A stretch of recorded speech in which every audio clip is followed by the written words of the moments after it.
אדוני היושב-ראש, חברי הכנסת, שמעתי את הדוברים שהלינו על מצבו של משרד החוץ. הם אומרים שהוא מפוצל, שהוא מרוסק, שהוא מחולק לכמה משרדים. מי אומר את זה? חברים בישראל ביתנו, ביש עתיד ובמחנה הציוני. ובכן, אותי זה מפליא לשמוע את הטענות הללו מכם, משום שאתם הייתם שותפים מרכזיים בממשלות הקודמות בראשותי. הרי אז לא פציתם פה על המצב שאתם מקוננים עליו עכשיו, כי המצב שהיה אז במשרד החוץ זהה לחלוטין למצב היום. נושא ה-BDS, חבר הכנסת נחמן שי, טופל במשרד לעניינים אסטרטגיים ונשאר במשרד לעניינים אסטרטגיים. המשרד לשיתוף פעולה אזורי היה משרד נפרד ונשאר משרד נפרד. אגב, עוד מימי שמעון פרס ואחר כך ציפי לבני, אתם ודאי זוכרים. המשא ומתן היה נפרד ונשאר נפרד. קודם אצל ציפי לבני, שדרשה שכך יהיה, ואחר כך אצל סילבן שלום. הדיאלוג האסטרטגי עם ארצות הברית היה נפרד ונשאר נפרד. קודם אצל דן מרידור, ואחר כך אצל יובל שטייניץ. משרד התפוצות היה נפרד ונשאר נפרד.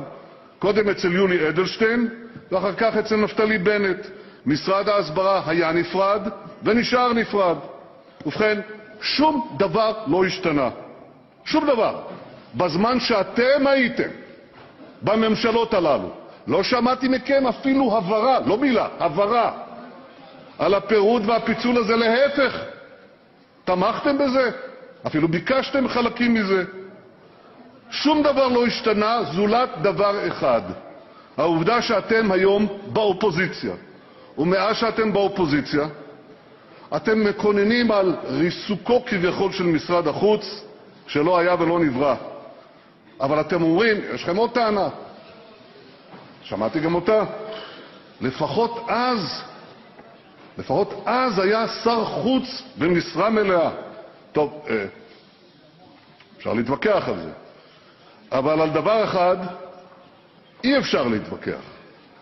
במשך קרוב לשנה אני הייתי שר החוץ, ועשיתי זאת לבקשתו המפורשת של אביגדור ליברמן, שלא רצה שימנה מישהו אחר. וזה נעשה, הסידור הזה, בתמיכה שנה בערך. וזה נעשה בתמיכה מלאה של יאיר לפיד וציפי לבני, כשותפים בכירים בממשלה, שמסבירים לנו היום שאסור שמצב כזה יהיה. אז אני מוכן לקבל הצעות לשיפורים, אני מוכן לקבל המלצות לתיקונים, אני גם מוכן לקבל ביקורת בונה. אבל דבר אחד, ידידיי, אינני מוכן לקבל, וזה הצביעות שלכם שזועקת לשמיים. יש גם מדינות רבות אחרות, אין כל כך הרבה מדינות בעולם, יש כ-200 מדינות. ובכן, אנחנו מקיימים 161 יחסים עם 161 מדינות, אבל אין זה אומר שאיננו מקיימים יחסים אחרים עם עשרות רבות של מדינות נוספות. אני יכול לספור ב10 אצבעותיי את מספר המדינות שאינן מקיימות יחסים עם ישראל ושאנחנו איננו מקיימים יחסים איתם. לא עם צפון קוריאה, לא עם איראן, גם לא עם מדינת דאעש ולא עם מדינת החות'ים, זה נכון. אבל אנחנו מקיימים יחסים מלאים ויחסים אחרים עם רובן של מדינות העולם. מי שמבודד זה לא ישראל בקשריה עם הקהילה הבינלאומית, אלא המדינות שאין להן קשרים עם ישראל, והמספר הזה הולך ומצטמצם כל הזמן. אנחנו שומעים את הדברים שלכם, אתם מציינים את המוכר והידוע, את החד-צדדיות נגד ישראל באו"ם ובפורומים בינלאומיים, וגם ובמיוחד ביבשת אירופה, במדינות מסוימות שאתם מבקרים שם, ששם עולים מיעוטים מוסלמים וחוברים יחד לשמאל אנטישמי ופועלים נגדנו. חלק מזה הוא סיפור חדש, אבל חלק מזה הוא סיפור ישן.